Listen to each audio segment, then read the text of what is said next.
On évoquait tout à l'heure la veillée funèbre autour des cercueils des 4 victimes, dont les 3 petits-enfants de l'école Ozar Hatorah de Toulouse.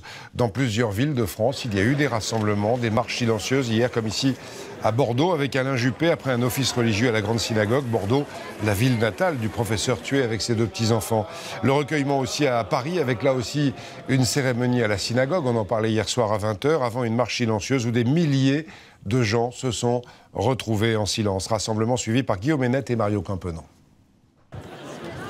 Ils marchent en silence, incapables de trouver les mots pour expliquer un tel drame. Je ne sais pas comment vous dire, j'ai vraiment éclaté en sanglots quand j'ai entendu et...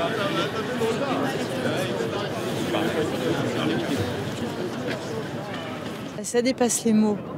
Ça dépasse les mots, ça dépasse l'entendement, on est sous le choc. Plusieurs milliers de personnes sous le choc, plusieurs centaines de bougies allumées et les mêmes phrases qui reviennent sans cesse. Au-delà de la communauté juive, c'est la communauté nationale en fait qui est là pour montrer sa solidarité parce qu'on s'attaque à des enfants, on s'attaque à une école, on s'attaque aux valeurs de la République, au vivre ensemble.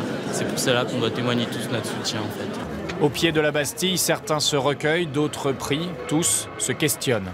Je trouve ça vraiment émouvant d'imaginer ce que doivent vivre ses parents et cette communauté là-bas et tout le monde. Enfin, je crois qu'on est tous concernés. Et c'est pour ça que j'ai tenu à venir manifester ce soir, tellement j'ai été horrifiée et vraiment touchée au plus profond de moi-même.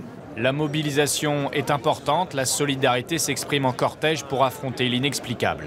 Je pense que ce soir, ces 20 000 personnes n'étaient pas que juives. Nous étions avec de très nombreuses organisations qui luttent contre les préjugés, qui travaillent pour le vivre ensemble, notamment dans les quartiers, et qui ont décidé de l'après-midi pour le soir même de tout annuler pour être avec nous.